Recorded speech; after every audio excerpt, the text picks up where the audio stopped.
Environment कितना ज़रूरी है हमारे लिए? मनोज जी, आपने जो प्रश्न किया है मैं उसको बताने के पहले कुछ पंक्तियाँ बोलना चाहूँगा जी। क्योंकि मैं सिंपल शब्द में बोलूँ तो हम समझते हैं कि पर्यावरण कोई अलग चीज़ है। जी। नहीं, पर्यावरण ही हमारा जीवन है। जी। और उसको मैं व्यक्त करना चाहूँगा कि हमारा पर्यावरण है हमारा भगवान। जी। हमारा पर्यावरण है हमारे जीवन का आधार। भूमि, गगन, वायु, अग्नि और नीर मिलकर बनते हैं भगवान, और हमारा पर्यावरण है इस ब्रह्मांड का आधार। जी। जो मैं 5 तत्वों की आपसे बात की, जिनको हम अपने भारतीय संस्कृति में विभिन्न ग्रंथों में महाभूत तत्व की बात करते हैं, बेसिक एलिमेंट्स, कि भाई these are the 5 basic elements जिससे ये सारी चीज़ें बनी हैं। जी। जो मैं बताया आपको, भूमि है, गगन है, वायु है, अग्नि है, नीर यानी पानी। तो इन तत्वों को हम भगवान का रूप मानते हैं।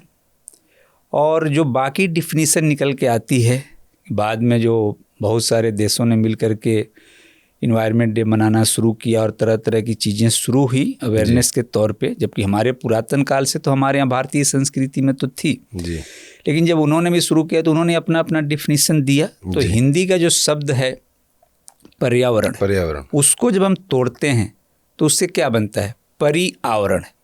मतलब हमारे चारों तरफ जो चीज़ें हैं उसमें लिविंग थिंग्स भी हैं, नॉन लिविंग थिंग्स, मतलब सजीव भी हैं, निर्जीव भी है, सब कुछ। तो मैं तो एक नया चीज़ें और उसमें जोड़ने का प्रयास कर रहा हूँ, क्योंकि मैंने पर्यावरण को तो आपको बताया भगवान ही मान रखा हूँ जी। तो मैं तो वह बोलता हूँ कि जब हम कोई भी जीवधारी, ऐसा नहीं कि ह्यूमन बीइंग, जब हम अपने माँ के गर्भ में आते हैं तो वहीं हमारे ऊपर एक पर्यावरण बन जाता है।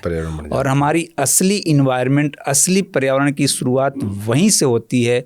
और जब तक हम इस सृष्टि से अंतिम संस्कार के माध्यम से जाते नहीं हैं, कहीं न कहीं हम पर्यावरण के बीच में घूमते रहते हैं। तो इसलिए इस प्रकृति को, इस पर्यावरण को बचाना, सुरक्षित रखना हम सभी का धर्म है।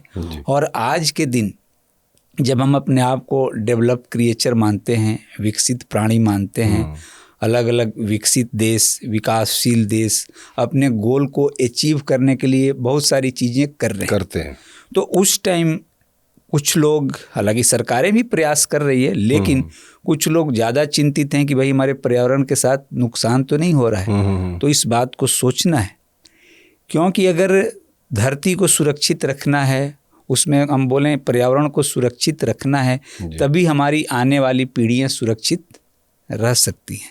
तो यह बहुत ही इम्पोर्टेंट मुद्दा आपने उठाया है, जो हम सभी से के जीवन से जुड़ा है और हमारे आने वाले फ्यूचर से भी जुड़ा है जी।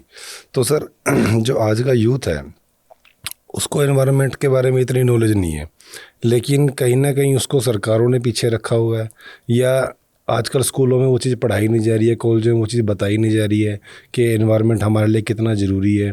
और आप तो चंडीगढ़ में बाकायदा इस चीज़ के ऊपर काम कर भी रहे हो, तो चंडीगढ़ के यूथ को आप जब देखते हो उस चीज़ के लिए, तो आपका क्या रिएक्शन रहता है उस चीज़ पे?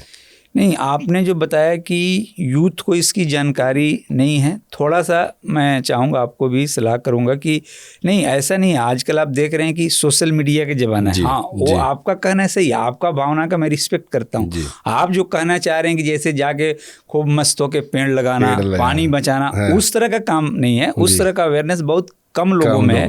लेकिन आप बोलें तो सोशल मीडिया के माध्यम से रील देख के, व्हाट्सएप पे वीडियो फॉरवर्ड करके, आप देखिए एक वीडियो लाखों मिलियंस टाइम फॉरवर्ड हो रहा है। एक अभी एक आया था, कोई मंकी एक पौधा लिया है, मेरे को भी कई लोगों ने भेजा, तो मैंने क्या बोला कि भाई वो फोटो भेजने से काम नहीं चलेगा, वो बंदर एक प्लांटेशन का मैसेज दे रहा था, बहुत ही सर्कुलेट हुआ।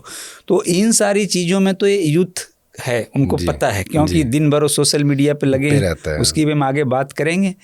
लेकिन जो आपने बोला चंडीगढ़ की, तो हम तो पिछले जब एयरफोर्स छोड़ने के बाद फॉरेस्ट डिपार्टमेंट में रहे, तब भी हम as a forester school college से जुड़े रहे, इको क्लब से जुड़े रहे। और जिस दिन मैं फॉरेस्ट डिपार्टमेंट से सेवा मुक्त हुआ 2022 में, जब अपना नारा ही बना लिया कि हमारा पर्यावरण हमारा भगवान, हमारा काम धरती माता के नाम, तब तो यूथ के बीच में, कम्युनिटी के बीच में जाहिर हैं।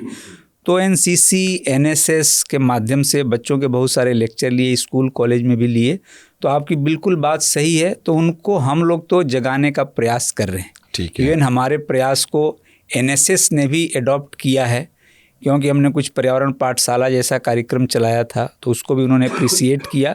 और आपको बताते हुए मुझे गर्व हो रहा है कि वो पर्यावरण पाठशाला देश की एक बहुत बड़े गतिविधि का हिस्सा भी बना है।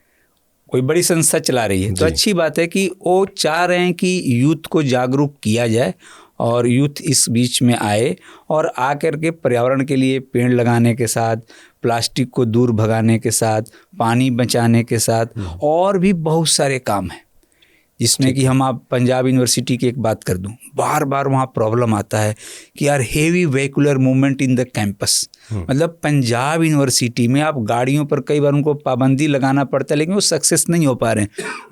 तो क्या ज़रूरत है कि कैंपस में हर बच्चा थार लेके आए, कोई 50-50 लाख की गाड़ियां लेके आए। अरे भाई, एक साथ भी आ सकते हो, या कोई कम्युनिटी व्हीकल चल सकता है, तो ये भी एक इन्वायरमेंट के लिए प्रयास हो सकता है। तो ऐसे ऐसे बहुत सारे प्रयास हैं जो यूथ आगे आकर कर सकते हैं। और उसमें प्लांटेशन ड्राइव तो बताऊं तो बहुत बड़ी चीज़ है, क्योंकि पेड़ पौधों को बचाने से बड़ा काम हमारे लिए कुछ है नहीं। इसीलिए मैं बच्चों के बीच जब जाता हूं तो एक संदेश देता हूं, आपको बता दूं, मैं यही बोलता हूं कि भाई पेड़ पौधे मत करो नष्ट जी। पेड़ पौधे मत करो नष्ट, नहीं तो सांस लेने में होगा कष्ट।